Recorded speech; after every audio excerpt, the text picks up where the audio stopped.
ओम मनोजवं मारुततुल्यवेगं जितेन्द्रियं बोधिमतां वरिष्ठं वातात्मजं वानरयूतमुख्यं श्रीरामदूतं शरणं प्रपद्ये। नमस्कार, स्वागत है आपका हमारे इस खास चैनल आचार्य वाणी में और मैं आचार्य डॉक्टर विक्रमादित्य आपके साथ हूँ। आज का विषय हमारा रहेगा सिंह राशि वालों के लिए अप्रैल के अंतिम भाग में किस प्रकार का ग्रह योग बन रहा है। देखिए, अप्रैल का जो महीना रहा वो कई परिवर्तनों का रहा।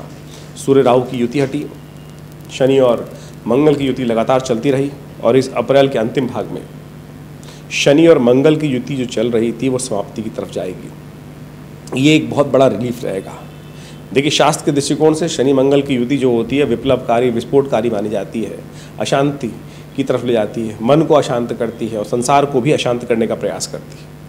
अब ये युति समाप्त होगी अप्रैल के अंतिम भाग में। इसके साथ साथ शुक्र का, मंगल का, बुध का, इन सब ग्रहों का परिवर्तन होने का योग बनेगा। यदि सिंह राशि के हिसाब से बात करें तो सिंह राशि के स्वामी सूर्य परमोच्च स्थिति में इस वक्त सुंदर तरीके से विराजमान है, भाग्य में विराजमान है और साथ साथ बृहस्पति के साथ विराजमान है। ये बड़ा सुंदर योग आपके लिए बना हुआ है और इसमें आपके लिए कई प्रकार के सुंदर अवसर आपको प्राप्त होने के योग बनेंगे। तो आप सुंदर तरीके से समझ लें कि इस महीने में आपको कैसे अपने ग्रहों को पूरी तरह से यूटिलाइज करने के लिए, समय का लाभ लेने के लिए कौन कौन से खास उपाय कब करने चाहिए, ग्रहों की स्थिति आपके लिए सिलसिलेवार तरीके से कैसी रहेगी। सिंह राशि के संबंध में यदि हम बात करें 21 अप्रैल की, तो 21 अप्रैल को चैत्र शुक्ल पक्ष की त्रयोदशी तिथि है, रविवार का अवसर है और कन्या राशि में चंद्रमा सुंदर रूप से चल रहे हैं द्वितीय भाव में। द्वितीय भाव में चंद्रमा का चलना वैसे आपकी राशि के अनुसार से बड़ा सुंदर योग बनाता है, लाभ के योग बनाता है। माँ का आशीर्वाद लेकर यदि कार्य करेंगे तो बहुत सुंदर तरीके से, माता पिता गुरुजन का आशीर्वाद से बहुत सुंदर तरीके से कल्याण के योग बनते हैं। बड़े सुंदर तरीके से इसमें ग्रह योग आपके अच्छे बने हुए हैं, लेकिन फिर भी वाणी का ध्यान रखने की ज़रूरत है। सिंह राशि वालों को इस बात का खास तौर पर ध्यान रखें। चंद्रमा केतु के साथ विराजित होकर द्वितीय भाव में विराजमान है और ये वाणी में बहुत जल्दी कुछ करने से ना, बिना सोचे समझे कुछ बोल देने से फिर दोष लग सकता है और वो आपके लिए कष्टकारी हो सकता है और फिर उस चीज़ पर अननेसेसरी अड़ना पड़ सकता है और जो अड़ना होता है वो कभी शुभ नहीं होता है।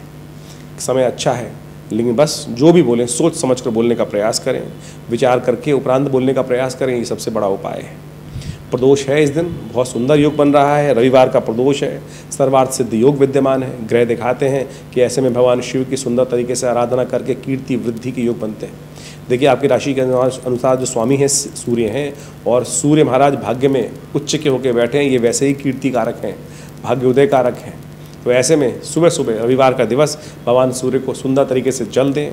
शाम के समय कीर्ति वृद्धि के लिए भगवान शिव का जल से, गंगा जल से सुंदर अभिषेक करें। प्रदोष का योग समस्त दोषों को हरने वाला होता है। जो केतु चंद्रमा का दोष लगा हुआ है, ये भी कुछ दिन लगातार चलना है।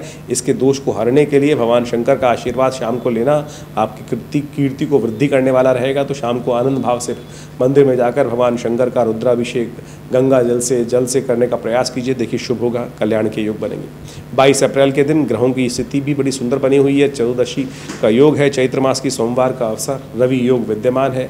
नए कार्यों को आरंभ करने के लिए दिन काफ़ी अच्छा दिखाई देता है। ग्रहों की युति आपके लिए बड़े अच्छे योग बनाती है। धन, सम्मान, पद प्राप्त करने के अवसर अच्छे सुंदर बने हुए हैं और ऐसे में यदि आप अपनी केवल जिद को कंट्रोल कर लें, अननेसेसरी अड़ने वाली बात ना करें। शनि महाराज सप्तम भाव में विराजमान है आपकी राशि के अनुसार से। कई बातों पर गलत तरह से आप अड़ जाते हैं और वहाँ विशेष तौर पर आपके सम्मान पर ऐसी बात ले लेते हैं कि हर चीज़ सम्मान पर आ जाती है। ऐसा ना करें। देखिए, हर चीज़ को सम्मान पे ना लें, जिंदगी को बड़े आनंद सरलता से चलाने का हमें प्रयास करना चाहिए। इन दिनों शनि महाराज आपकी राशि में जहाँ चल रहे हैं अभी 1 साल, वो हर चीज़ को आपके लिए विशेष तौर पर सम्मान का इशू, पर्सनालिटी का इशू, स्वार्थ का इशू, अपनी पर्सनल इंडिविजुअलिटी का इशू आपके लिए बहुत ज़्यादा कई बार परेशान करने के योग बना सकता है। सरलता से जीवन को चलाने के लिए थोड़ा सा शनि का उपाय भी करने की ज़रूरत है और वो आपके लिए अच्छा रहेगा।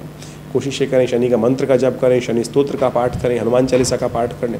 और अभी तो हनुमान जयंती आ रही है, वो बड़ा सुंदर अवसर है।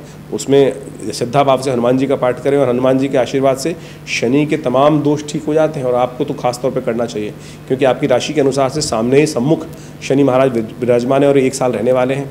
बात कर लेते हैं 23 अप्रैल की, तो 23 अप्रैल को पूर्णिमा का अवसर है, मंगलवार का अवसर और हनुमान जयंती का सुंदर अवसर है। हनुमान जयंती मंगलवार को पड़ रही है, मंगल को जन्मे मंगल ही करते हैं। मंगलमय हनुमान जी का जन्मदिवस बड़े आनंद से आया है। बड़े वर्षों बाद मंगलवार के दिन शुभ तिथि पड़ी है और कई ग्रहों का परिवर्तन का योग है। तुला राशि में चंद्रमा सुबह 9:15 पर परिवर्तित होंगे। और मीन राशि में मंगल परिवर्तन करने जा रहे हैं। हनुमान जयंती के दिन शनि मंगल की युति जो चल रही थी वो बदलने जा रही है सुबह 8:38 पर। बड़ा सुंदर योग है।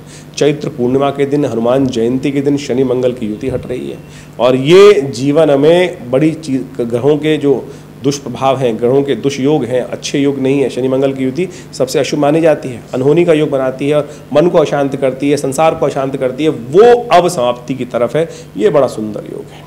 इसी अवसर पर हमने विवेकानंद योगाश्रम पे बड़ा सुंदर तरीके से सुंदरकांड का पाठ रखा है। हनुमान जी का सुंदर तरीके से चोला चढ़ाने की व्यवस्था है। हनुमान जी के लिए सवा मनी का भोग रखा है। आप भी इसमें सम्मिलित हों।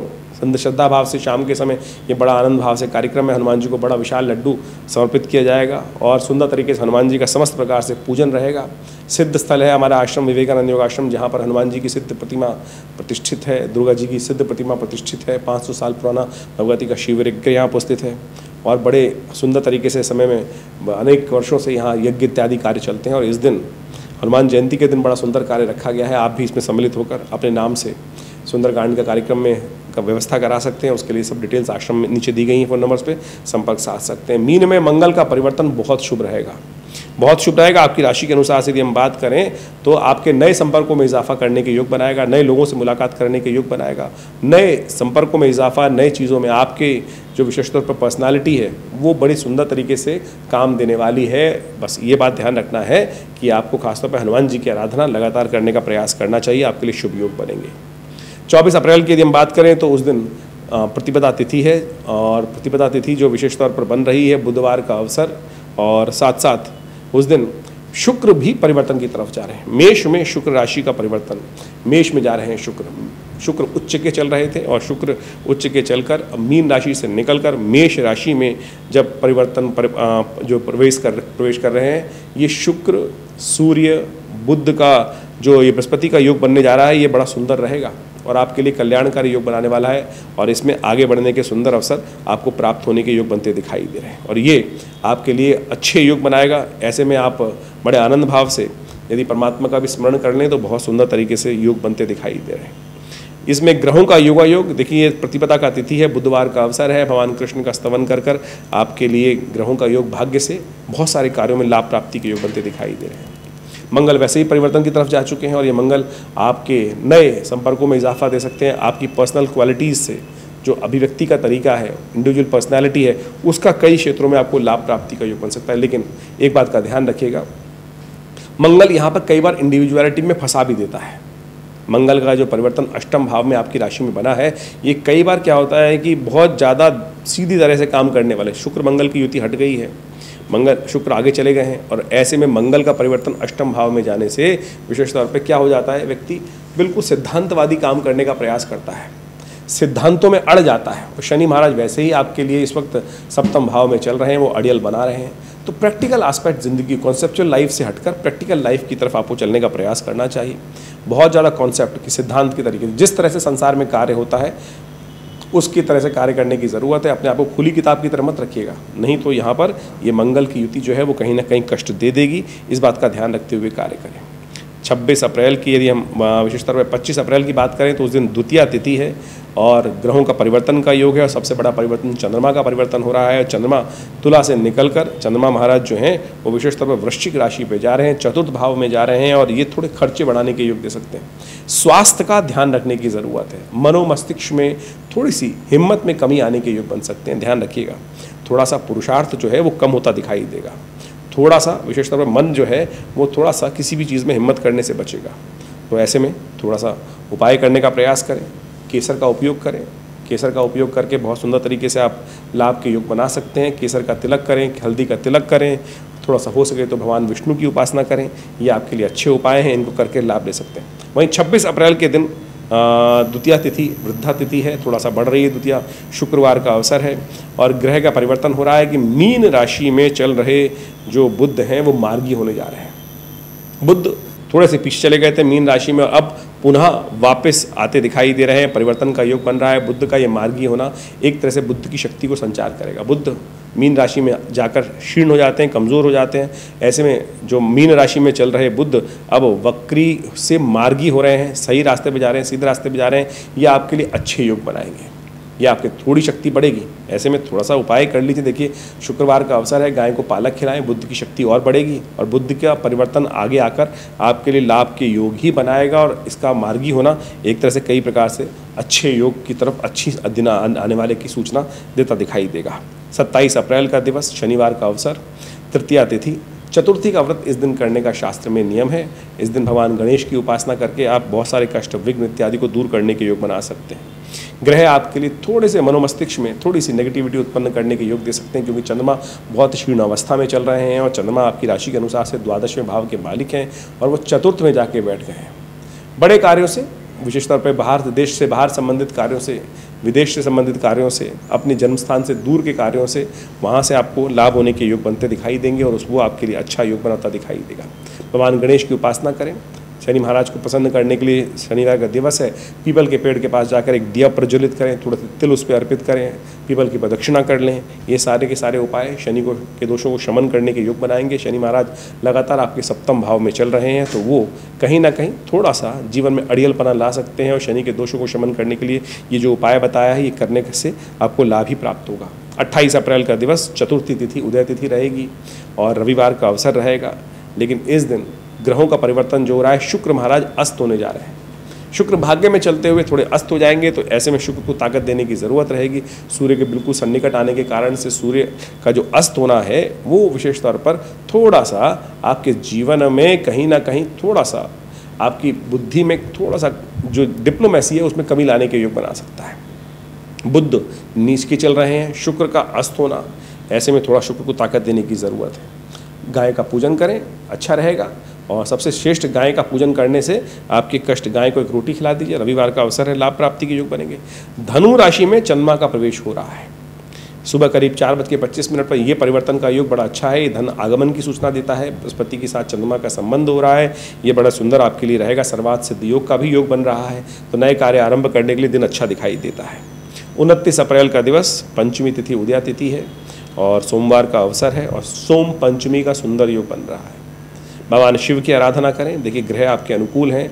शनि, मंगल, बृहस्पति और चंद्रमा का जो योग बन रहा है, ये धन के लाभ की सूचना देता है, आपके विजय की सूचना देता है। कार्यों में आपको लाभ की सूचना मिलती दिखाई देंगी। कार्यों को सही से संपादित करने में बृहस्पति का सहयोग आपको चंद्रमा से मिलता दिखाई देगा। मन और बुद्धि का जब संयोग हो जाता है, ज्ञान का संयोग हो जाता है, तो बहुत तरह से सही दिशा में कार्य करने के अवसर प्राप्त हो जाते हैं। तो ओवरऑल जिस प्रकार से हमने कहा था कि ये सिंह राशि वालों के लिए अप्रैल का अंतिम जो भाग है वो कई प्रकार से लाभ देने के योग बनाता दिखाई देगा, तो वही आपने समझा और देखा।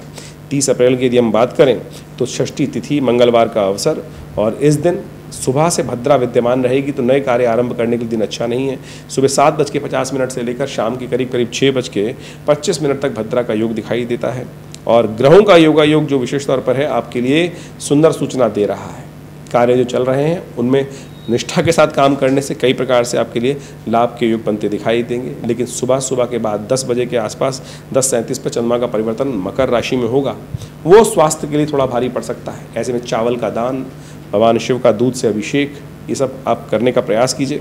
इससे कहीं ना कहीं मंगल का ये जो विशेष तौर पर चंद्रमा का षष्ठ भाव में जाना है, ये स्वास्थ्य के लिए भारी पड़ सकता है। तो आने वाले 2-3 दिनों में थोड़ा सा ध्यान रखिएगा। मौसम गर्म हो रहा है, ऐसे में लू इत्यादि से बचने का प्रयास कीजिए, स्वास्थ्य का ध्यान रखने का प्रयास कीजिए। हम लोग आजकल जिसके एनवायरनमेंट में रहते हैं, गर्म सर्द हो सकता है, वो नज़ला जुकाम परेशान कर सकता है। तो चंद्रमा से होने वाली बीमारियों के संबंध में थोड़ा ध्यान रखते हुए इम्यूनिटी को बढ़ाने का आपको प्रयास करना चाहिए। ये सुंदर योग आपकी राशि के अनुसार से हमने आपको बताने का प्रयास किया।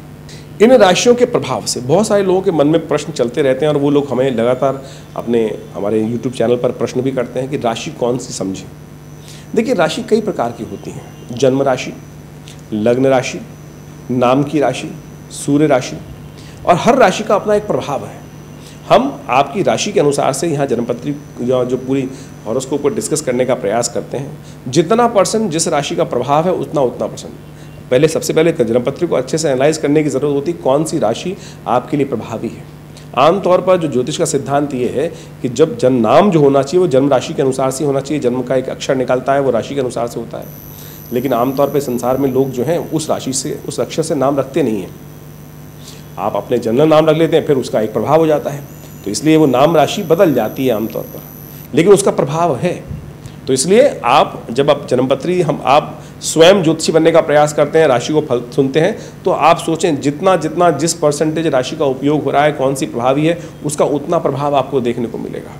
इसके साथ साथ जन्मपत्री में और बहुत सारे विषय होते हैं, दशाएं, अंतरदशाएं, ग्रहों की जन्म की स्थिति क्या है, किस प्रकार से कौन सा ग्रह कितनी ताकत में है, आपका जन्म जो हुआ है कितने राशि के अनुसार से, जन्मपत्री के हिसाब से किस लेवल पर है, व्यक्ति पहली मंजिल पर है, दूसरी मंजिल पर है, 100वीं मंजिल पर है, उसके हिसाब से बहुत सारी चीज़ों को एनालाइज करके जन्मपत्री का विश्लेषण करने का प्रयास करना चाहिए।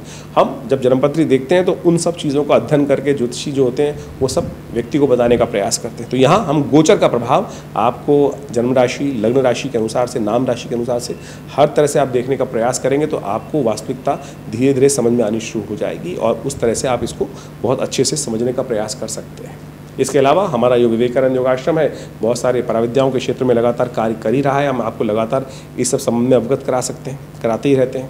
और इस बार तो बहुत सुंदर तरीके से जो हनुमान जयंती का सुंदर अवसर है उसमें बड़ा सुंदर कार्यक्रम रहेगा। नित्य प्रति आश्रम में 8 घंटे करीब यज्ञ ही रहता है और आप अपने ग्रहों को ठीक करने के लिए अनेक प्रकार के शास्त्रीय उपायों को, उसका वृहद वर्णन शास्त्र में जो वर्णित है उसके अनुसार ही हम जन्मपत्री को एनालाइज करके बताते हैं। मंत्र अद्भुत हैं, यज्ञ विज्ञान अद्भुत है और हमने देखा है कि मंत्र विज्ञान के माध्यम से अनेक उपायों को करने से कई प्रकार के कष्टों को दूर कर सकते हैं। देखिए, एक जीवन में जो कष्ट आते हैं वो भार के कारण ही आते हैं और जो भार बनता है वो हमारे किए गए कर्मों से होता है। शुभ कर्म करेंगे तो शुभ पुण्य उदय होंगे, अशुभ कर्म यदि हमारे द्वारा हो जाएंगे तो अनेक प्रकार के कष्टों को उदय करेंगे। उन कष्टों को ठीक करने के लिए हम अनेक प्रकार के उपाय शास्त्र में वर्णित हैं। मंत्र जप, यज्ञ, विभिन्न प्रकार के दान, विभिन्न प्रकार की औषधियों का सेवन, ये सब उपाय शास्त्र में वर्णित हैं। उन सब उपायों को करकर इन कष्ट का और जो पाप पुण्य जो है उनका अकाउंट घटा बढ़ा सकते हैं और उनके घटने बढ़ने से समझिए आपके जीवन में पुण्यों का उदय होने से कष्टों से निवृत्ति प्राप्ति करने के योग बन जाते हैं। तो ये सब बड़ा वैज्ञानिक सिद्धांत है और बड़ा सीधा साधा सिद्धांत है। तो इसको समझने के लिए हम यदि प्रयास करेंगे तो बहुत सुंदर तरीके से समझ में आएगा। अच्छे कार्य करके आप अपने पुण्यों का उदय कर सकते हैं और जीवन के कष्ट, जब कष्ट आ रहे हो तो समझ लीजिए अपने जीवन में कहीं ना कहीं पुण्यों का अकाउंट कम हो रहा है। यदि आपके अकाउंट में बहुत बढ़िया पुण्य भरे हुए हैं तो आपके द्वारा यदि पूर्व जन्म में या इस जन्म में जब भी काम अच्छे करते रहते हैं तो क्या होता है कि जीवन में कष्ट का समझ में नहीं आता है। लेकिन जब पुण्य कम हो जाते हैं अकाउंट में तब छोटा सा कष्ट भार आया जीवन में और वो भयानक कष्ट दे देता है और भयानक दुख उत्पन्न करने के योग बनाता है। तो जब दुख आ रहा है तो समझ लीजिए पुण्य को बढ़ाने का समय है। पुण्य को अहर्निश जीवन में शुभ कार्य, हमसे पुण्य होते कम हैं। हर क्षण कहीं ना कहीं कुछ गलत कार्य हो जाता है। चल रहे हैं रास्ते में, कहीं कोई जीव हत्या हो गई, चींटी मर गई, ये सब कहीं ना कहीं घट रहा है, पुण्य को घटा रहा है। तो समझ लीजिए, तो हमको उन पुण्यों को यथा हम जीवन में यदि सोचें, शुभ कार्य कितने होते हैं, सुबह शाम तक यदि आप विचिंतन करने का प्रयास करेंगे तो मुझे लगता है आप कुछ ही लगेगा। और जहाँ अगर नेगेटिव काम जो हुए हैं उनको सुनने देखने का प्रयास करोगे तो लिस्ट बहुत लंबी हो जाएगी। कितनी बार झूठ बोला, कितनी बार आपके द्वारा अहित का कार्य हुआ, कितनी बार किसी व्यक्ति को दुख लगा, कितनी बार मुख से अपशब्द निकला, ये सब क्या कर रहा है, ये पुण्यों को क्षय कर रहा है। पुण्य बढ़ेंगे कैसे? किसी की सेवा करने से, धर्मात्मक काम करने से, अच्छे कार्य करने से, किसी को भोजन करा देने से, आशीर्वाद ले लेने से। कितनों का आशीर्वाद लेते हैं। आजकल तो लोग ऐसे हैं कि झुकने में भी लोगों को शर्म आती है, डर लगता है, छोड़ो ना, क्या सम्मान करना है। देखिए, एक बात समझ लीजिए, महाभारत का युद्ध आपको याद होगा। पांडवों के साथ क्या था? कोई सेना नहीं थी बहुत बड़ी, लेकिन पुण्य थे, सत्य था, आशीर्वाद था। दुर्योधन इतनी बड़ी सेना लेके बैठा था, उसके बाद एक ही चीज़ नहीं थी, केवल आशीर्वाद। यदि आशीर्वाद ले लेते हैं ना तो आप समझें तो आपके पुण्य बढ़ जाएंगे और पुण्य आशीर्वाद को लेने का प्रयास करें, देखिए शुभ होने के योग बनेंगे। यही सुंदर सिद्धांत है ज्योतिष विज्ञान को समझने के। ये ज्योतिष के साथ साथ जो ज्योतिष अकाउंट बताता है आपको, अकाउंट में कितना खाली है, कितना भरा हुआ है, और बढ़ाने का जो तरीका है, घटाने का तरीका जो है, अध्यात्म आपको समझाने का प्रयास करता है। हमने विवेकानंद योगाश्रम में इन्हीं सब चीज़ों के लिए, शोध के लिए बहुत सारे कार्य लगातार करते रहते हैं। आश्रम पर नित्य प्रति 8 घंटे करीब यज्ञ चलता ही है। रविवार को उस यज्ञ में सम्मिलित सब लोग हो सकते हैं।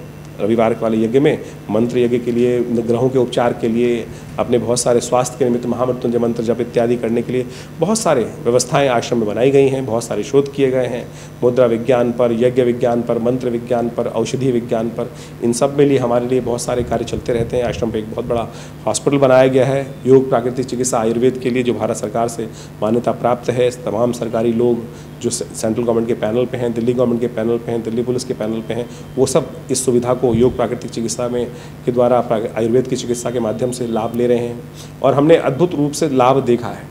बहुत सारे एलोपैथिक मेडिसिन के चक्कर में जीवन लोगों को निकल जाता है, चाहे लाइफस्टाइल डिसऑर्डर डिसीज़ हैं, डायबिटीज़ है, ब्लड प्रेशर है, शुगर है और कमर दर्द, सर्वाइकल स्पॉन्डिलिटिस, बैक एक।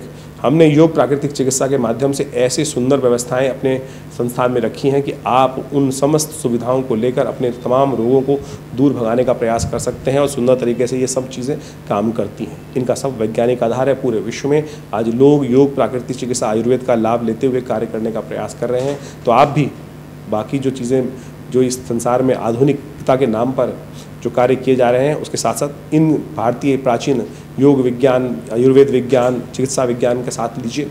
हमारे पास डाटा ओरिएंटेड रिजल्ट्स हैं और हमने जो बहुत अच्छे से एनालाइज करके देखा है वो बहुत अद्भुत कार्य करते हैं। आप समझिए मुद्रा विज्ञान, मैं आपको यहाँ एक बात बताने का प्रयास करता हूँ। हृदय संबंधित रोग पूरे विश्व में आज परेशान कर रखा है। हर कोई गोली खाकर ही अपने ब्लड प्रेशर को कंट्रोल करने का प्रयास कर रहा है। ये मृत संजीवनी मुद्रा है। मैंने ये मुद्रा का अभ्यास हज़ारों लोगों पर करके देखा। बहुत पिछले करीब 50 सालों में इस मुद्रा, आज से 1978 में मेरे पिता आचार्य श्री केशव देव जी ने इस मुद्रा की खोज करी। इससे पहले शास्त्र में कहीं वर्णित नहीं थी ये हृदय की मृत संजीवनी मुद्रा, और हमने इसका लाभ देखा। अद्भुत है। 3 सेकंड में this mudra is capable of giving the first to the heart patient.